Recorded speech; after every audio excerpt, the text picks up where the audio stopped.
নমস্কার বন্ধুরা, আজকে আমি নিয়ে এসেছি একদম রেস্টুরেন্টের মতন স্বাদের মিক্সড ফ্রায়েড রাইস রেসিপি নিয়ে।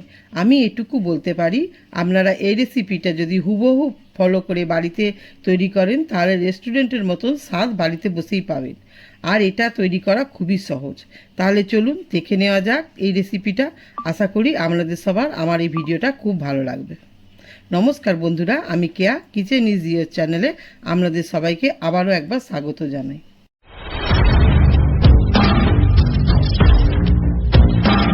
মিক্সড ফ্রায়েড রাইস বানানোর জন্য প্রথমে আমি বাসমতি চাল নিয়ে নেব।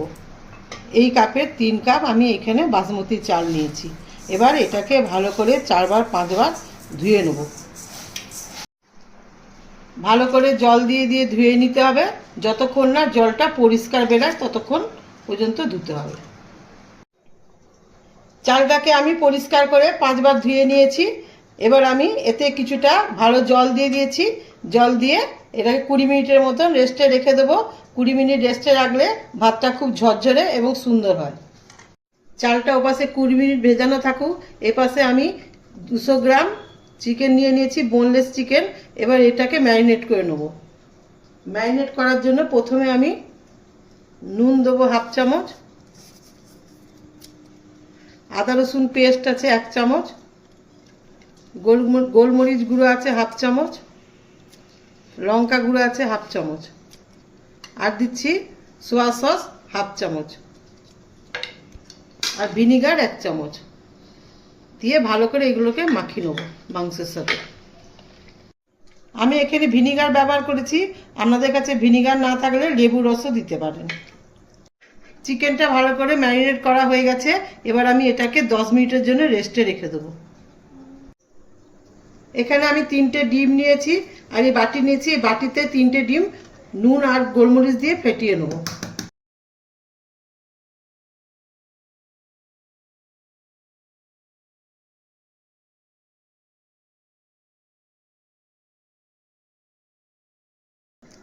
ভালো করে ফেটিয়ে নিতে হবে যেন গোলমরিচ আর নুনটা ভালো করে ডিমের সঙ্গে মিশে যায়। চালটা রেস্টে 20 মিনিট থেকে গেছে। এবার আমি ফ্রায়েড রাইসের জন্য ভাতটা বানিয়ে নেব। ভাতটা বানানোর জন্য একটা হাঁড়িতে জল নিয়েছি। জলটা খুব ভালো করে ফুটে গেছে। জলটা খুব ভালো করে ফুটিয়ে নিতে হবে। এবার আমি এর মধ্যে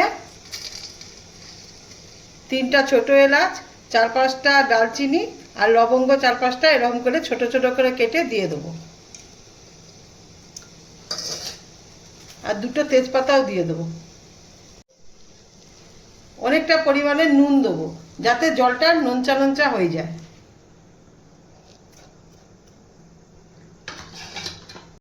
নুন একটু বেশি পরিমাণে দিতে হবে কারণ ভাতের মধ্যে যাতে নুনটা ঢুকে যায়। আর একটু রিফাইন তেল দিয়ে দেবো। এবারে ধোয়া চালটা দিয়ে দেবো।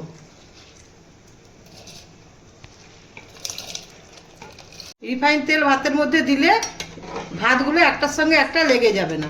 এবার আমি হাই ফ্লেমে করে ফুটিয়ে নেব, ভালো করে ভাতটা বানিয়ে নেব। ফুটন্ত জলের মধ্যেই চালটা দেবেন, তাহলে ভাতটা খুব ঝরঝরে হবে। ভাতটা বেশি সেদ্ধ হবে না, 80%-এর মতন সেদ্ধ হবে। যখন দেখবেন যে চালটা এরকম ভেঙে যাচ্ছে কিন্তু গলে যাচ্ছে না, তখন এটাকে নামিয়ে দিতে হবে। বেশি সেদ্ধ হয়ে গেলে ফ্রায়েড রাইস খেতে একদম ভালো লাগবে না। এবার আমি ফ্যানটাকে গড়িয়ে একটা থালার মধ্যে ভাতগুলোকে মিলিয়ে রেখে দেবো। এভাবে আমি থালাতে ঢেলে মিলিয়ে দিয়েছি ভাতগুলো। হাঁড়িতে রাখা চলবে না, কারণ হাঁড়িতে রাখলে ভাতগুলো গলে যাবে। এভাবে মিলিয়ে ঠান্ডা করে নেওয়া খুবই দরকার ফ্রায়েড রাইস। ভাতটা ভালো করে ঠান্ডা হোক। এবার আমি মাংস আর ডিমগুলোকে ভালো করে ফ্রাই করে নিই। মাংস ভাজার জন্য আমি এখানে 3 চামচ রিফাইন তেল দিয়ে দিচ্ছি কড়াতে। এবার মাংসগুলোকে ভেজে নেব। ভাজার সময় গ্যাসটাকে হাই ফ্লেমে রাখতে হবে।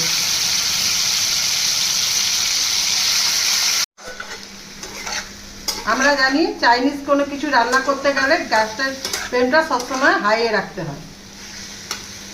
জন্য আমি হাই ফ্লেমে মাংসটা ভালো করে 5 মিনিট ভেজে নেব। দিলে মাংসটা ভালো করে সেদ্ধ হয়ে যাবে।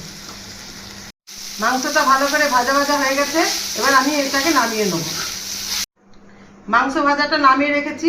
এবার আমি 3টে ডিম যে নুন আর গোলমরিচের সঙ্গে মাছ মিশিয়ে রেখেছিলাম ওইটাকে ভেজে নেব।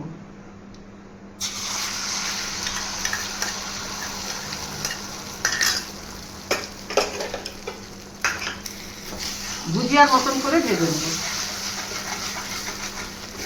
ডিমটা এরকম ভাজা হয়ে গেছে, এবার আমি এটাকে উঠিয়ে নেব। এবার আমি রান্নার ফাইনাল স্টেপে যাব। এই জন্য কড়াইতে অনেকটা পরিমাণে রিফাইন তেল দিয়ে দিয়েছি। রিফাইন তেলটা কড়াইয়ের চারধারে এরকম করে বুলিয়ে দিচ্ছি। কড়ার চারধারে তেলটাকে বুলিয়ে দিলে আর ফ্রাইড রাইসটা কড়াতে লেগে যাবে না।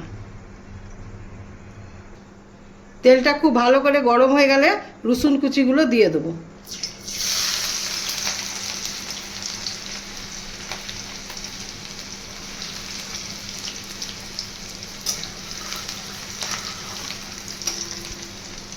একবার নেড়েই আমি আদা কুচিগুলো দিয়ে দেবো।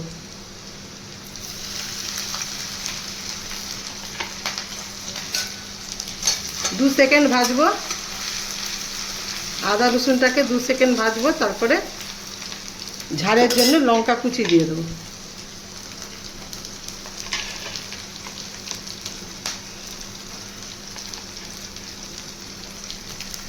দিয়ে রসুন আর আদার সঙ্গে একটুখানি ভেজে নেব। রসুন আদা সব 1 চামচ করে নিয়েছি, ওগুলো হালকা ভাজা হয়ে গেছে।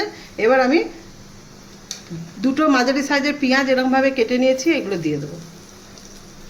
পেঁয়াজটা আমি 10 সেকেন্ডের মতন ভেজে নিয়েছি। এবার আমি 2টো গাজরকে এরকম করে কেটে নিয়েছি, এগুলো দিয়ে দেবো এর উপরে। দিয়ে পেঁয়াজের সঙ্গে ভালো করে মিশিয়ে ভাজবো। এই ভাজাভুজির কাজগুলো পুরো হাই ফ্লেমেই করতে হবে। এবারে আমি বিনস কুচিগুলো দিয়ে দেবো।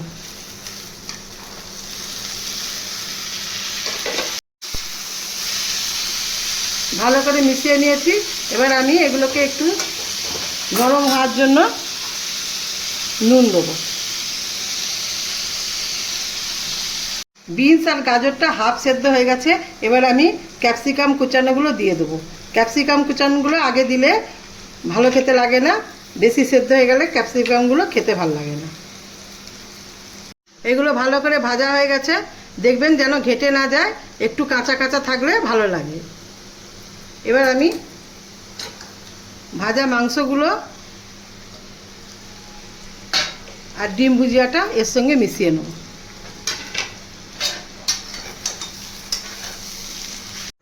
মাংস আর ডিম ভুজিয়াটা আমি ভালো করে মিশিয়ে নিয়েছি। এবার আমি এগুলোকে 2টো ভাগে ভাগ করে নেব, কারণ এগুলোকে আমি 2টো ভাগে ভাগ করে নিয়েছি। একটা থালার ভাত এতে মিশিয়ে নেব, কারণ একসঙ্গে যদি সব ভাত করা হয় তাহলে ফ্রাইড রাইসটা ঘেটে যাবে, খেতে ভালো লাগবে না। এই জন্য আমি 2টো ভাগে ভাগ করে আপনাদেরকে দেখাচ্ছি। এই হাফ ভাগের সঙ্গে আমি এই 1 থালার ভাতটা মিশিয়ে নেব।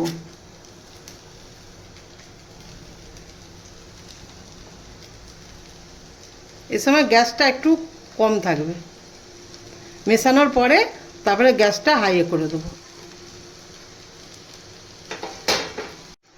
ভাতটা দেওয়ার পরে আমি 1 চামচ ভিনিগার,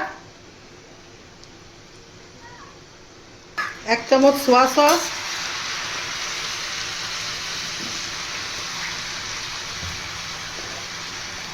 হাফ চামচ গোলমরিচ গুঁড়ো আর একটু নুন, কারণ আগে থেকেই নুন দেওয়া আছে তাই অল্প পরিমাণে নুন দিচ্ছি। আর 1 চামচ চিনি দেবো। চিনিটা অবশ্যই দেবেন, চিনি না দিলে এই স্বাদ খুব খারাপ লাগবে। এবার আমি সব কিছু ভালো করে মিশিয়ে নেব। এবার আমি গ্যাসটাকে বাড়িয়ে দেবো। খুব হালকা হাতে ভেজে নিতে হবে, বেশি জোরে চাপ দিলে চালগুলো ভেঙে যাবে। একটা পাটের মেশানো কমপ্লিট। এবার আমি আরেকটা পাটও এইভাবে ভেজে নেব, দিয়ে আপনাদেরকে দেখাচ্ছি।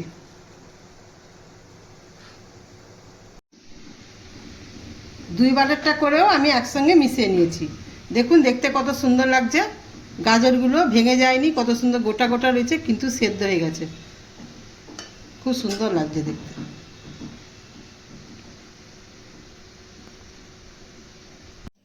আমি চিকেনটা আগে থেকেই বানিয়ে রেখেছিলাম, এই ফ্রায়েড রাইসের সঙ্গে চিকেন কষা হয়ে গেলে খুব ভালো লাগে খেতে। আর ভাতটা দেখুন কত ঝরঝরে আর কত সুন্দর হয়েছে। আপনারা আমার মতন বাড়িতে একবার হলো এভাবে ট্রাই করে দেখতে পারেন, খুব ভালো লাগবে খেতে। আর আমার এই ভিডিওটা যদি ভালো লেগে থাকে তাহলে ভিডিওটাকে লাইক এবং শেয়ার করে দেবেন এবং চ্যানেলটিকে সাবস্ক্রাইব করে আমার পাশে থাকবেন। নমস্কার।